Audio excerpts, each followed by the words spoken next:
Subscribe பண்ணுங்க.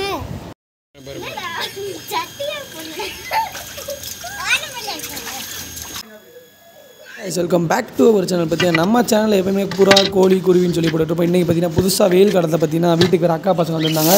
சரி சும்மா இந்த புறா கூண்டுக்கு வாங்கின கட்டையெல்லாம் கொஞ்சம் பழைய கட்டை கிடந்துச்சு. அப்புறம் எக்ஸ்ட்ரா கட்டைகள் வாங்கிட்டு வந்து சரி சின்னதாக ஃப்ளெக்ஸ் வாங்கி ஸ்விம்மிங் பூல் பண்ணலாம் அப்படின்னு சொல்லி ஒரு ஐடியா பண்ணது தான். பார்த்திங்கன்னா இதுக்கான திங்ஸ் பார்த்திங்கன்னா 7 அடி கட்டை ஒரு 4 கட்டை, அது போக அந்த 3 அடி கட்டை பார்த்திங்கன்னா வீட்டில் கொஞ்சம் பழைய கட்டை கிடந்துச்சு. மொத்தம் பார்த்திங்கன்னா அந்த கட்டையோட ரேட் வந்து நம்ம வந்து ஒரு 400 ரூபா கிட்ட வாங்கினோம். அது போக ஃப்ளெக்ஸ் புது ஃப்ளெக்ஸ் வாங்கினேன் 15க்கு 10. அதோட விலை பார்த்திங்கன்னா 350 ரூபா. பார்த்திங்கன்னா கனமான ஃப்ளெக்ஸ் ரேட்டு கூட. சரி நம்ம கொஞ்ச நாளைக்கு தான் யூஸ் பண்ண போகிறோன்னு சொல்லி லேசான ஃப்ளெக்ஸ் வாங்கிட்டேன். அது போக ஆணி சுத்தியல் இவ்வளோ திங்ஸ் இருந்தாலே போதும். கிட்டத்தட்ட ஒரு 800 ரூபாலேருந்து 850 ரூபாக்குள்ளே தான் வந்துச்சு மொத்த திங்ஸுமே. இதை பண்ணுறதுக்கு எனக்கான டைம் பார்த்திங்கன்னா ஒரு 2 to 3 நாள் தான் இருந்துச்சு.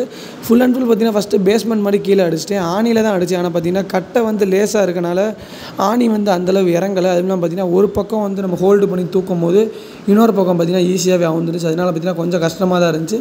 ஃபுல்லாக பார்த்திங்கன்னா சுற்றி வந்து அதுக்கப்புறம் ஆணி அடிச்சுட்டு கவுந்துடக்கூடாதுன்னு சொல்லி ஃபுல்லாகவே கட்டு கம்பி போட்டேன். இந்த பேஸ்மெண்ட் ஃபுல்லாகவே நிற்கிறது பார்த்திங்கன்னா கட்டு கம்பியில் தான், ஆணியில் கிடையாது. ஸ்டார்டிங் மட்டும் தான் ஃபுல்லாக ஆணியில் அடிப்பேன். அதுக்கப்புறம் பார்த்திங்கன்னா கலண்டுகிட்டே இருந்துச்சு. அதனால பார்த்திங்கன்னா ஆணி அடிச்சு ஃபுல்லாகவே கட்டு கம்பி போட்டு ஃபஸ்ட்டு ஒரு ஃப்ரேமில் கட்டில் மாதிரி வச்சு நிப்பாட்டியாச்சு. இந்த ஃபுல் வீடியோ பார்த்திங்கன்னா யாருமே கண்டிப்பாக பார்க்க மாட்டோம், ஸ்கிப் பண்ணி தான் பார்ப்போம். அதனால் பார்த்திங்கன்னா வீடியோ நானே ஃபுல்லாக ஸ்பீடு பண்ணிடுறேன். இந்த ஃபுல் வீடியோ பாருங்கள், உங்களுக்கு பிடிச்சிருந்தா. கீழே வந்து பேஸ்மெண்ட் அடிச்சு பார்த்திங்கன்னா அப்புறம் சைடில் வந்து 4 வந்து பார்த்திங்கன்னா மேலே வந்து நம்மளுக்கு ஒரு பாக்ஸ் ஷேப்பில் வரணும். உள்ளே வந்து ஃப்ளெக்ஸை வந்து நிப்பாட்டுறக்காண்டி அதுக்காண்டி பார்த்திங்கன்னா 4 பக்கமும் ஃபஸ்ட்டு கட்டையை வச்சு நிப்பாட்டியாச்சு. இது பார்த்திங்கன்னா கட்டு கம்பி கட்டுறது ரொம்பவே கஷ்டமாக இருந்துச்சு. அதனால் கனமான கட்டு கம்பியிலே பார்த்திங்கன்னா டபுளாக சிங்கிளாக போட்டால் எப்பவுமே வந்து கட்டு கம்பி அவுந்துடும். அதனால் பார்த்திங்கன்னா கட்டு கம்பி எல்லாமே டபுளாக போட்டு 2 பக்கம் பார்த்திங்கன்னா அடிக்கிற வெயிலுக்கு உட்கார முடியல மாடியில். கட்டு கம்பி டபுளாக போட்டிங்கன்னா ரொம்பவே பார்த்திங்கன்னா ஸ்ட்ராங்காக இருக்கும். அது மாதிரி நான் பண்ண தப்பு என்னென்னு பார்த்திங்கன்னா கட்டை வந்து ரொம்பவே கம்மியாக வாங்கினது. நீங்கள் புதுசாக பண்ணுறவங்க பார்த்திங்கன்னா கொஞ்சம் காசு இருந்தால் இரும்பில் வந்து பார்டராகவே அடித்து வாங்கிட்டிங்கன்னா இவ்வளோ வேலையே கிடையாது. அப்படியே அந்த இரும்பை வாங்கிட்டு வந்து வீட்டில் வச்சு அதுக்குள்ளே ஃப்ளெக்ஸை இறக்கி அப்படியே நீட்டாக ஷேப்பாக கட்டிடலாம். கட்டையில் பண்ணுறது பார்த்திங்கன்னா நம்ம ஃப்ளெக்ஸு உள்ளே இருக்கிறப்ப அந்த ஷேப் வர வைக்கிறது கஷ்டம். அது போக பார்த்திங்கன்னா ஃப்ளெக்ஸு சுருங்கும், கட்டை ஆடும். பார்த்திங்கன்னா நம்ம கட்டை ஆடாமல் இருக்காண்டி கட்டு கம்பி துணி போட்டு நிறையா கட்டி ஆணி அடித்து நிறையா வேலை பார்த்தோம். இது இரும்பில் ஒரு 7க்கு 3.5 அப்படின்னு சொல்லி அந்த அளவு நீங்கள் இரும்பு பற்ற வச்சிட்டிங்கன்னா, ஆனால் அது கூட ஒரு ரேட்டு ஒரு 3000-4000 வரும். அந்த மோல்டு பார்த்திங்கன்னா எப்போயுமே வந்து நிற்கும். இரும்பில் வாங்கினா உங்களுக்கு துரு மட்டும்தான் இருக்கும், பெயிண்ட் அடித்தா போயிடும். பட் கட்டைன்னு பார்த்திங்கன்னா மழை பெஞ்சா போயிடும். கிட்டத்தட்ட ஒரு வருஷம் கூட தாங்குமான்னு தெரியாது. ஏன்னா லேசான கட்டை, அது நம்ம பண்ணுறது வேறு. அதனால் பார்த்திங்கன்னா ஃபுல்லாக கட்டிட்டோம். இரும்பில் வந்து நான் விலை கேட்டதுக்கு பார்த்திங்கன்னா 4500 ரூபா கிட்ட வரும்னு சொல்லியிருந்தாங்க. மோல்டாகவே ஃபுல்லாக அப்படியே ஷேப்பாக.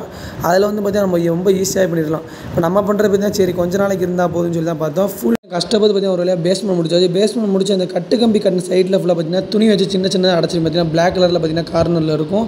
அதெல்லாம் பார்த்திங்கன்னா பழைய ஃப்ளெக்ஸ் ஒன்று வாங்கி அந்த கட்டு கம்பியை ஃபுல்லாக அடைக்கிறக்காண்டி அந்த துணியை கட்டிடும். எதுக்குன்னு பார்த்திங்கன்னா சின்ன பிள்ளைங்களை நம்ம ஏதாவது கையை வச்சு அழுத்தும் போது பார்த்திங்கன்னா அந்த கட்டு கம்பி வந்து பார்த்திங்கன்னா ரொம்ப அழுத்துனா பார்த்திங்கன்னா கட்டை வந்து உடஞ்சிரும். அதுக்கப்புறம் செடி தொட்டி எதுக்கு சைடில் வச்சுருக்கேன்னு பார்த்திங்கன்னா இது வந்து பெரிய செடி தொட்டி நம்ம கட்டையில் பண்ணியிருக்கோம். அன்னிவனாக இருக்கனால பார்த்திங்கன்னா 2 பக்கம் ஆடும். அதனால் பார்த்திங்கன்னா 2 செடி தொட்டியாக பார்த்திங்கன்னா 2 பக்கம் வச்சு கொஞ்சம் பேலன்ஸ்டுக்காண்டி பார்த்திங்கன்னா வச்சுட்டோம். ஏன்னா நீங்கள் இரும்பில் பண்ணுறப்ப இந்த பேலன்ஸ் தேவையில்லை. கட்டையில் பண்ணுறப்ப பார்த்திங்கன்னா ஒரு பக்கமாக சாஞ்சோம்னா கட்டை பார்த்திங்கன்னா அழகாக ஆடிடும். அதனால் பார்த்திங்கன்னா 2 பக்கம் செடி தொட்டி வச்சு பார்த்திங்கன்னா அக்கா பண்ண உள்ளே இறக்கி விட்டு தண்ணி அடித்தோம். பார்த்திங்கன்னா கத்திக்கிட்டே போனால் அதுக்கப்புறம் அப்படியே தண்ணியை ஃபுல்லாகவே ஃபுல் பண்ணி உள்ளே இறங்கி விளையாட ஆரம்பிச்சிட்டோம் எல்லோரும். அடுத்து ஒரு குட்டி பையன் வேறு உள்ளே வருவேன், நீந்திக்கிட்டு இருப்பேன்.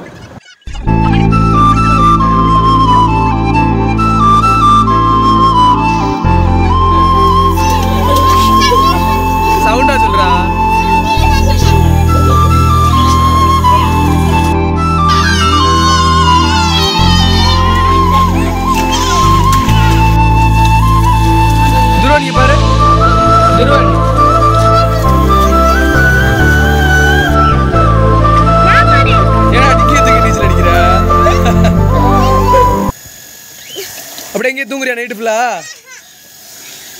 ஆ